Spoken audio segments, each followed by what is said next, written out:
Hey everyone, welcome back to another episode. This is your host Isra, and I'm here with Karina. And I really appreciate Karina's knowledge and perspective on Armenia because it's a space that I'm not very well knowledgeable on. And so Karina and I are getting together today to talk about some latest developments in the struggle in Armenia. The Azerbaijani president recently made a pretty controversial statement, outwardly claiming expansion and plans to continue while also supposedly being in peace talks. So, Karina, what's going on? Hi, Isra. Thank you for having me. So a bit of context. Nagorno-Karabakh, known to Armenians as Artsakh, has been a place of conflict for more than a century.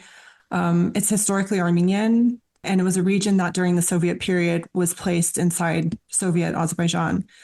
As the USSR began to collapse in 1988, Artsakh's majority Armenian population peacefully declared independence. And that triggered violent attacks from newly independent Azerbaijan. And this escalated to the First Nagorno-Karabakh War from 1988 to 1994.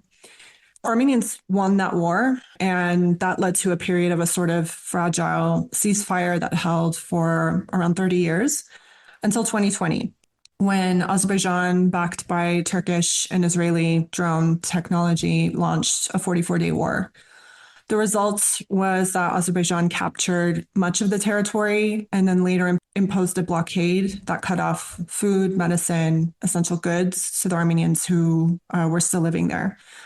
Then in September 23, Azerbaijan launched a lightning 24-hour offensive that forced Artsakh's surrender. So the outcome of that was devastating. More than 120,000 ethnic Armenians fled were ethnically cleansed. And that's widely recognized as being an ethnic cleansing. And for the first time in more than a millennia, Artsakh is now entirely devoid of Armenian life. So today, as you mentioned, the conflict is frozen, but far from resolved. Armenia and Azerbaijan are officially in peace talks, but this is happening in this environment of mutual distrust. Azerbaijan continues to issue threats and expansionist claims over Armenia, and that kind of rhetorical aggression is keeping tensions high. So that's the backdrop to Aliyev's latest statements, Azerbaijani President Ilham Aliyev. So on November 3rd, Aliyev gave a speech at the Azerbaijani National Academy of Sciences that drew a lot of consternation from within Armenia. He said, and this is kind of a shortened quote, he said, quote, "The return of Azerbaijanis to present-day Armenia should not frighten the Armenian people or the Armenian state. We must return to our historical lands, not with tanks, but with cars. It is enough to look at the maps published in the early 20th century by Tsarist Russia to see that the vast majority of toponyms in today's Armenian territory are of Azerbaijani origin. On those maps, there's no Lake Sevan. On those maps, it is Lake Goicha. And all our other historical toponyms that we use are reflected there. Tsarist Russia did that. The same Tsarist Russia that brought Armenians from Iran and Eastern Anatolia and settled in our Karabakhi lands." So that's the end quote. And I just wanted to point out the several layers to that message. First, Aliyev is denying the indigeneity of Armenians in the South Caucasus more broadly, and in Artsakh more specifically. He's framing Armenians as newcomers, people allegedly kind of transplanted into the region by Russia, which is ridiculous. Armenians have been there for more than 2 millennia. There's a large volume of historical texts and cultural heritage that reflects this. And this is a scholarly consensus around that as well. Second, he's implicitly laying claim to Armenian territory by arguing that these supposed Tsarist era maps prove that much of Armenia is actually historically Azerbaijani. That argument doesn't hold up either. We don't know what map he's actually referring to. The Armenian side has asked him to provide the map, and he hasn't. We don't know what data the cartographers he's referring to were supposedly using. There's other maps that are older that show Armenian toponyms. I mean, at the end of the day, it's just a straw man argument. Linguistic evidence is unreliable for determining ownership or indigeneity. I mean, you look at other contexts like Mexico, for example, and Hispanic names, but they're that doesn't mean they're Spanish. They're obviously indigenous. dominant trade languages, administrative powers often shaped place names without changing who actually lived there. Some of the names are Persian, some are Russian. It's a straw man argument. Third, perhaps most alarming, is the timing and the context. So this speech comes just 2 years after Azerbaijan's assault on Artsakh, which ended in the ethnic cleansing of more than 120,000 Armenians. And its population now lives in exile. So when Aliyev is talking about the, quote, return of Azerbaijanis to Armenia, he's saying that just after Armenians themselves have been forcibly displaced. And it's a new phase of Azerbaijani ambitions that go beyond Artsakh and into Armenia's internationally recognized borders. And I have to say, while I'm critical of the state and border-based international system, and how it fragments communities and institutionalizes violence, what we're seeing here isn't a challenge to that system, it's weaponization. This isn't a dismantling of borders from below, it's their violent redrawing from above. So it's an imperial project that's disguised as kind of historical correction. Thanks, Karina. So what are other ways Azerbaijan is carrying forward the expansionist program here? So there's several, and they're all part of this coordinated strategy. One thing I want to be sure to mention is this so-called quote unquote Western Azerbaijan narrative. This is a state-sponsored concept, and it portrays the entire Republic of Armenia as historically Azerbaijani land. When they say Western Azerbaijan, they mean Armenia. And the idea, again, is that somehow Armenians took this territory from Azerbaijan, and that somehow Azerbaijanis have a right to, quote unquote, return. And on the surface, it sounds like, a humanitarian or refugee issue. But in reality, it's a revisionist political project that is designed to, what a lot of experts agree, to justify future territorial claims and demographic engineering, if not an invasion. And what's notable also is how much this rhetoric has grown since Azerbaijan won the 2020 war.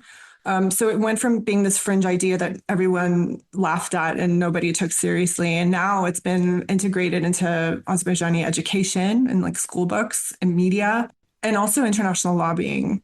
And of course, there were ethnic Azerbaijanis living in present-day Armenia in the past, just as Armenians lived in what is now Azerbaijan. But that historical fact has nothing to do with this fabricated historical narrative that Aliyev's regime is promoting today. Second, Azerbaijan has been funding its own scholarship to push these narratives in academic spaces to legitimize them. They've been pouring money into, promoting their research that puts forward this narrative and that reframes the history of the region in a way that supports Azerbaijan's political agenda.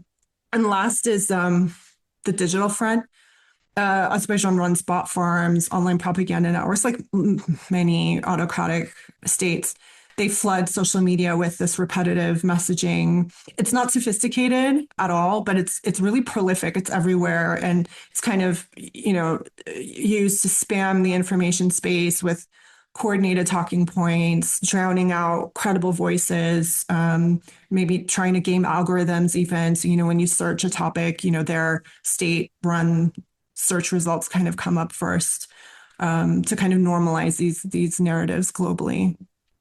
I mean, I'm listening to you talk about this and drawing the connection, even how the struggle is being positioned, like how Azerbaijan is like positioning their territorial gains, and it's a subtle colonial project, sounds like, and also specifically reminds me of Israel and the Zionist project.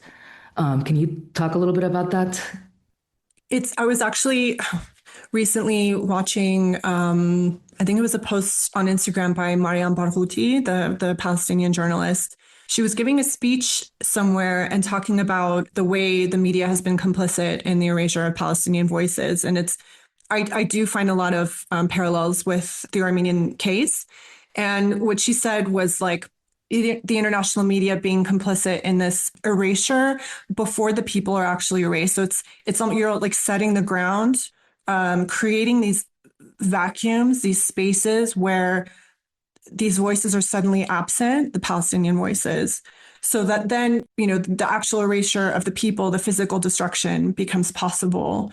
And I find a lot of parallels with the Armenian case in that specific sense. And then, there's also parallels in terms of ideology. I mean, Zionism as a kind of state project has a lot of similarities with Pan-Turkism, which is the ideology that underpinned the Armenian genocide in Turkey and also continues to oppress minorities in Turkey today.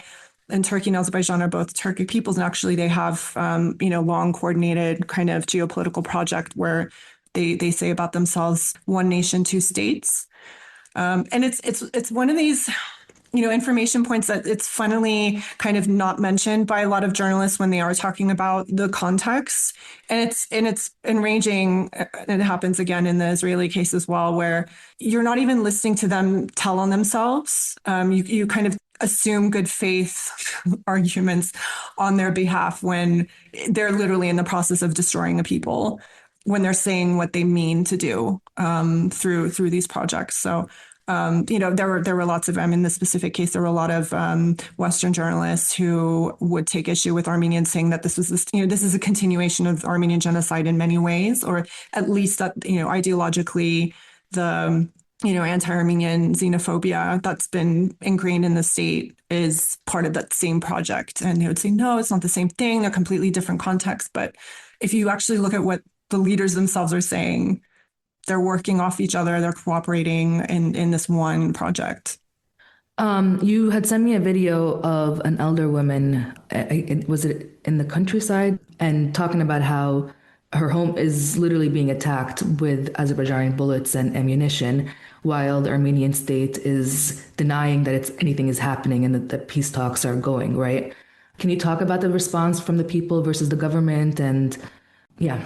Yeah, so there's a big kind of gap growing between the Armenian government and what's happening on the ground and what people are saying. So Armenia, in stark contrast to the Azerbaijani side, has repeatedly emphasized that it actually does not seek the return of Armenians to their historical homes in Artsakh, which is enshrined under international law, right? The right of return, again, with Palestine, the parallels. Prime Minister Nikol Pashinyan and other senior Armenian officials have made this point several times to kind of stress Armenia's commitment to peace, right? To distance themselves from any kind of perceived territorial claims. But here's the problem. In doing so, the Armenian government often ends up rationalizing or even justifying Azerbaijan's rhetoric. The response from Yerevan to Aliyev in this last instance sounded something like, I'm kind of paraphrasing here, was kind of like, well, the Armenian opposition is still waving the flag of Artsakh, and that's provoking Baku. As if not waving the flag or not remembering Artsakh would somehow make Aliyev drop his expansionist program. It's a false equivalence that puts blame on Armenian expression rather than Azerbaijani aggression. And Pashinyan has said that, he's also kind of indirectly attacked Armenian civil society, people in Armenia in general, for talking about historic Armenia, which is, this wider region that much of which is currently inside Turkey, and he's kind of saying like, that's why Azerbaijan is talking about quote unquote historic Azerbaijan. But this comparison completely ignores the power imbalance. I mean, these conversations in Armenia about history, they come from citizens, maybe some opposition figures, sure, but it's mostly like a societal discourse, and it comes from memory and grief. In Azerbaijan, it comes from the state. It's top down. It's official ideology. So again, this framing used by the Armenian government ends up blaming the victim, and it treats Armenian remembrance of the lands that they were genocided from in the Ottoman Empire, lands that continue to shape our language, culture, identity, as somehow equivalent to this state-driven expansionist project.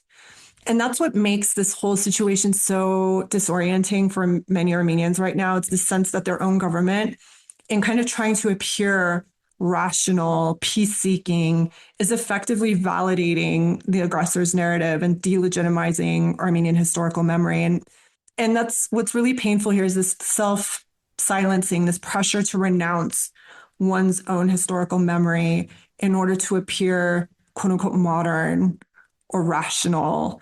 Itself, this colonial inheritance. It's how small post-colonial states are kind of disciplined into respectability in the international system, even at the expense of their own dignity and their truth.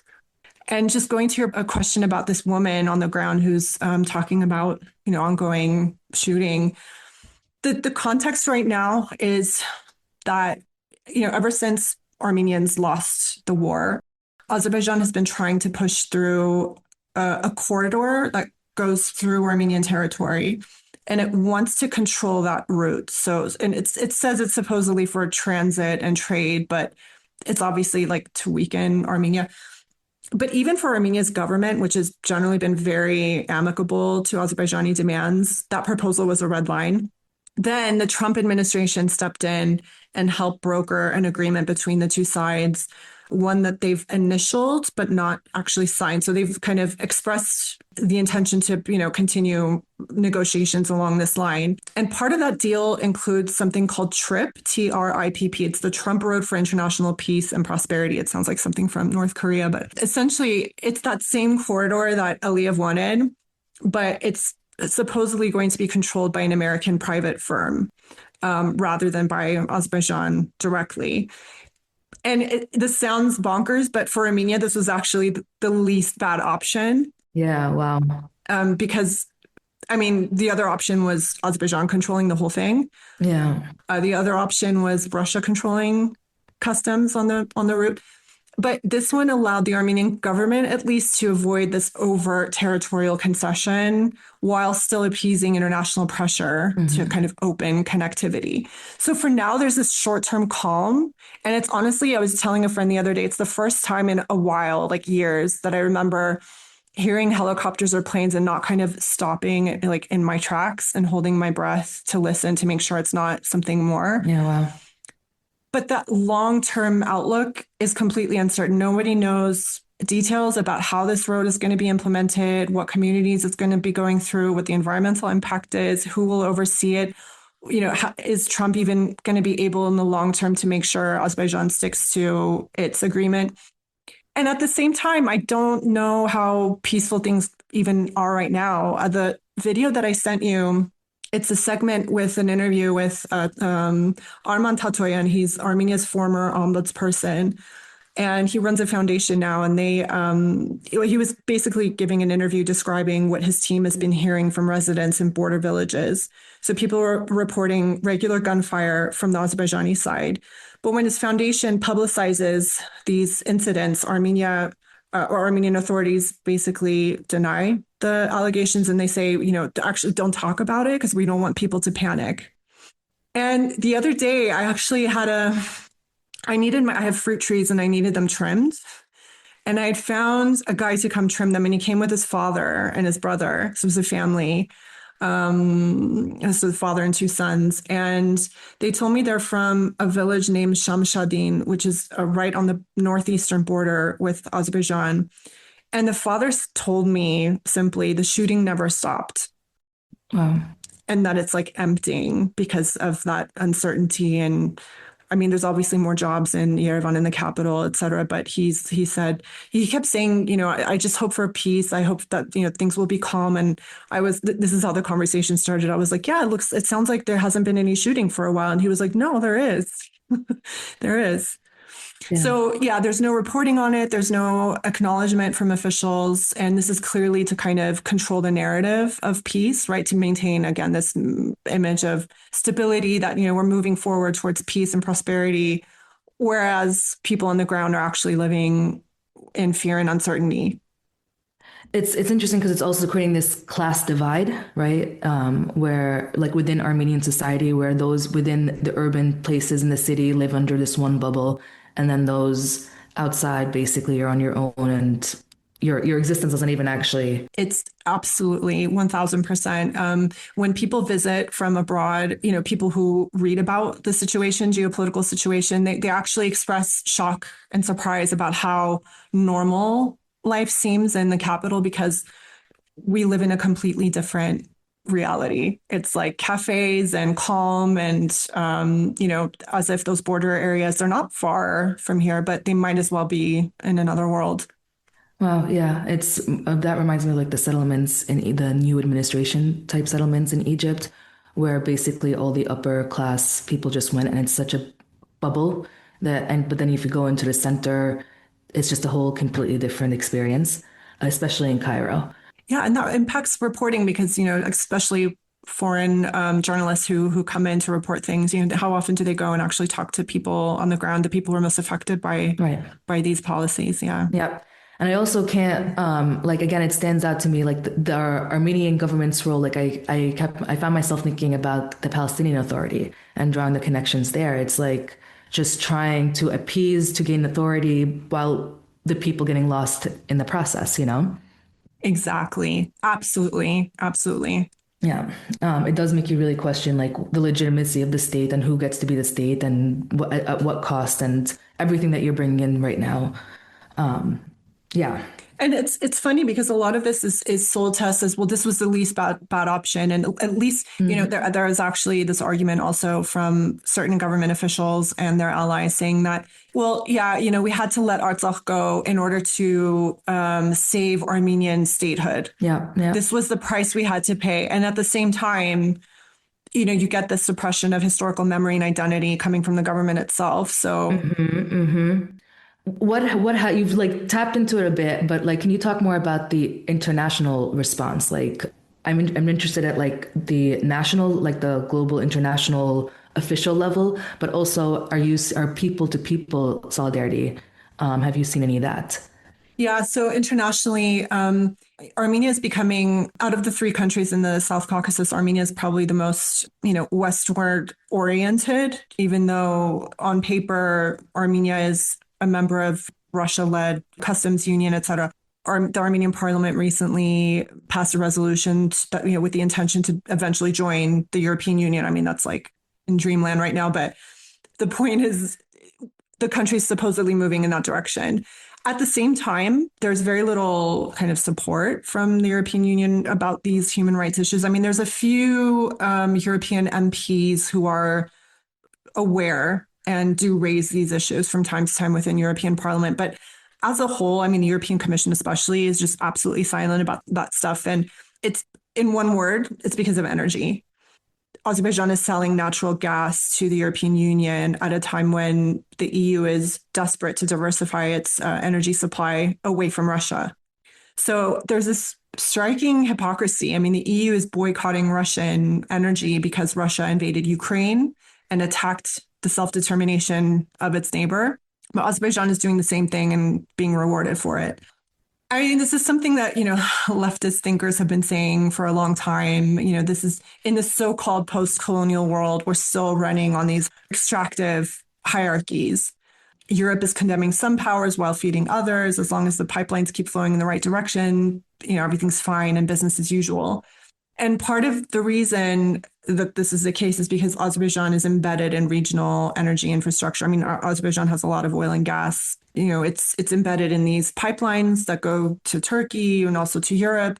And even though Azerbaijani gas accounted for only around 4% of Europe's gas imports last year in 2024, it's still like kind of this outsized outsized importance because of its political symbolism. Europe can use that as a way to show that's moving away from Russian energy. People to people is really hard to find. Again, another parallel with Israel is that domestically, Azerbaijani political culture, education, state control. I mean, Azerbaijan is much more autocratic than Israel even. Anti-Armenian rhetoric within Azerbaijan is at just incomprehensible levels. Azerbaijan has anti-Armenian sentiment in school books. And there's a famous video of a classroom, and it's like really small children. I mean, they're like maybe first graders. And the teacher's asking them, who's the biggest enemy? And they all say Armenians. They start at a really young age. And then, Wow. yeah. And the punitive measures, for example, I guess there were some Azerbaijani citizens that voted for Armenia in Eurovision. And you vote through your phone. you the little code or whatever for the country that you're voting for. Yeah. And they've actually detained those Azerbaijani citizens who voted for Armenia to question, interrogate them. Oh my God. And the other thing is I have to mention how many political prisoners Azerbaijan has. I mean, the very few, because most dissenters have been exiled because of the environment in Azerbaijan is so oppressive and repressive. There's very few people who speak out against the government from within the country. But one of these voices, a young man named Bahruz Samadov, has been arrested and recently sentenced to, I think I have to check again, but something like 20 years in prison for speaking to Armenians as part of peace building initiatives. So here's Azerbaijan kind of projecting to the outside world that it is seeking peace with Armenia. It is, engaged in this negotiation process to eventually sign a peace agreement. And yet it has this one citizen that's doing it independently, and he's been sentenced to 20 years. So it's controlling the narrative of peace. And it's, no, I don't think anyone has really high hope. I don't even think the European Union has high hopes for it. I mean, they just have to say that, they welcome this process and they're, ready to support the both sides, in pursuit of this peace agreement. They just have to do it. But I don't think anyone is really under any illusions about what's happening. I think the only thing is that since this Trump agreement has been initialed, the tensions have gone down. And again, it feels okay for now, but I think long term, this isn't going away. I mean, this recent speech by Aliyev, literally after the Trump agreement, basically laying claim to Armenia, was literally a week ago. This is November 3rd. Yeah. So this isn't going away. Yeah. It sounds like he's starting a settler project. Yeah. It sounds like settler outposts projects. Yeah. What is the role of Armenian diaspora in all this? Has there been any response? Because of this new environment that the Armenian government is trying to pursue peace with Azerbaijan and kind of placate Azerbaijan by any means necessary, it has been sidelining the diaspora. So whereas before the diaspora had kind of a big but informal role in the day-to-day kind of state operations in Armenia, it's been sidelined now. So there's a lot of mistrust and distrust on the part of the diaspora about the direction the Armenian government is taking the state. So if you could kind of generalize, and, the diaspora is a big place and it's very diverse, and there's the whole spectrum of opinions from really pro-government to really anti-government. So it's hard to say, but I have noticed that tendency of the bitterness of being sidelined becoming more apparent, but also the space for their involvement also decreasing informally to people. Whereas, there's some government institutionalized ways for diaspora to get involved in Armenia. It's like through government institutions where, those still remain, and those are still, very kind of heavily, structured, and, they have their events, and these are the talking points. This is what we're talking about. So there's not a lot of room for kind of challenging or thinking in new ways. Interesting. I mean, what does resistance look like for against Azerbaijan right now? This is a question I've been struggling with myself. I know it's a tough question. Yeah. A lot of the NGOs, a lot of the initiatives, the social, cultural, political initiatives are funded by the EU. So they reflect EU priorities, and they may not be reflective of what Armenian society finds to be the most important. If the argument is we have to do all these concessions in order to maintain a state, which will then guarantee our continued existence on our own land, if historical memory is being suppressed in identity and our own human dignity and human rights, at the very least, which the Armenian government is not even pursuing, if that's the price to pay, there's nothing to lose, because this is it. And I think it's high time that Armenian civil society and Armenian grassroots groups start making these connections, people-to-people connections, because these are the connections that are going to be values-based. They're not going to be transactional. They're not state-to-state. It's not about, what we can offer the world. It's based on solidarity. That's the key to me, and I'm not seeing it. And what people tell me about why, it's the exhaustion. It's the constant living. I mean, this has been a more traumatic experience than I think Armenians even admit to themselves. Today is November 10th. So yesterday was the 5th anniversary of the ceasefire agreement. And I saw people posting screenshots from the war, from the course of the war 5 years ago. And it was really, and I did that myself. And I had conversations with people in the DMs saying, wow, it's almost like you can't believe this happened, because it's just been like swept under the rug. It's also top down imposed, just from, what I mentioned about the government trying to kind of move forward with peace at all costs. But at the cost of what? At the cost of not being even able to kind of grieve, publicly commemorate in a way that is a collective kind of reckoning with what happened. That hasn't been done. So there's this it's this like kind of psychology of loss and deprivation. Yeah, I mean, this reminds me of the conversations me and you had a lot about like the role of trauma in our movements and how that holds us back, and how it impacts our imagination. And so like, even like in the case of Armenia, okay, you have a nation state, which according to international standards right now, that's a win, right? Yay, we did it. We have a nation state that is Armenia. But as you're saying, like, at what cost is that nation state? Are you Armenian anymore? Are you actually connected to the struggle? Are you, like, all these existential questions really come up. And I hear what you're saying. It's like, no, the battle's not only just with Azerbaijan and like the aggressors, but also internally among ourselves with those who are just trying to like brush it under the rug and move on and say, okay, but we have a state and we move on now and not deal with any of this stuff, It's really interesting because Armenian resistance to the Ottoman Empire in the late 19th century, early 20th century was very kind of democratic. It was very non-hierarchical. It was socialist. A lot of it was overtly feminist, even though those strands get kind of overlooked in the way they're told in the modern day. But I think there's definitely a gap between how Armenians were able to resist similar dynamics in the past and how they're able to resist it now. And I think there's something about contemporary times and the, capitalism and the promise of development, joining Europe, that kind of almost placates the people in a way that you give people hope for at least a better quality of life. And then somehow that just kind of like, takes all the oxygen out of struggle. Yeah. No, it's literally like the only option is to be like the capitalists, you have to just copy that system, and that's how you gain success, and then you'll be one of them and everything will be good.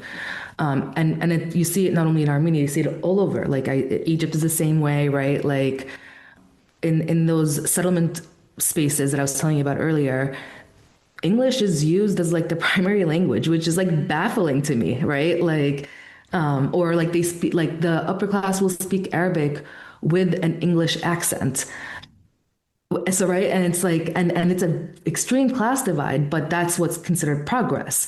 And I think you're right. Like there is something to the state of capitalism that it is now in the nation states that have been more entrenched in this current phase of society, that with all the trauma, with all the devastation, and you're only seeing this is the one option. And so like, again, going back to the imagination, how much that's impacted and how the role of trauma in that. Yeah. And I feel like our struggle right now is finding alternatives or attempting to try alternative. I'm like committing to that, even though you look around and you're like, hello, Absolutely. And I think in a way, I see happening in the world, especially in the West, as people's quality of life starts to collapse on a kind of systemic scale, that I don't know, this is maybe a simplistic view, but seeing how people react to that and kind of becoming slightly more radical, I think is a natural response to this. And it's kind of sad to say, it's just like, when you have nothing to lose, you're just like, fuck it. Yeah. It's true. Well, Karina, this has been super informative. I feel like I could keep talking to you, and we're going into like an interesting branch in our conversation. Maybe we have another episode on just trauma and the imagination and the impact of all this and collective memory. But yeah, do you have anything else you want to share with us, or? No, just kind of happy for this platform because, there's not many, when people aren't kind of actively being killed or there's no active military offenses, it tends to get lost in the news. But I think it's important to draw the parallels, especially between Palestine and Armenia, and also attention to kind of what's happening in this region, because people are continuing to live in this space of uncertainty and fear. And I unfortunately think that it will become relevant again in more serious ways. Yeah. Thank you so much, Karina. And we'll add some resources in the show notes. Really appreciate doing this with me. Thank you. Thank you, Isra. Bye, y'all. Bye. From the Periphery is a worker-owned media collective. We focus on elevating voices, struggles, and ideas that are peripheralized and marginalized under mainstream journalism and academia. If you like the work we do and want to see more of it, please consider heading over to patreon.com and become a member today. For as little as $5 a month, you get access to exclusive content, an invitation to our monthly hangout, and to join the community that's been growing around our work. If you can't support financially, there are still a number of ways you can support us. You can leave a 5-star rating on the podcast app you're using to listen, like and subscribe if you're on YouTube, and leave a comment wherever you're listening, all of which helps us against the algorithm. Most importantly, tell your friends and family about us to help spread the word. Thank you so much for listening.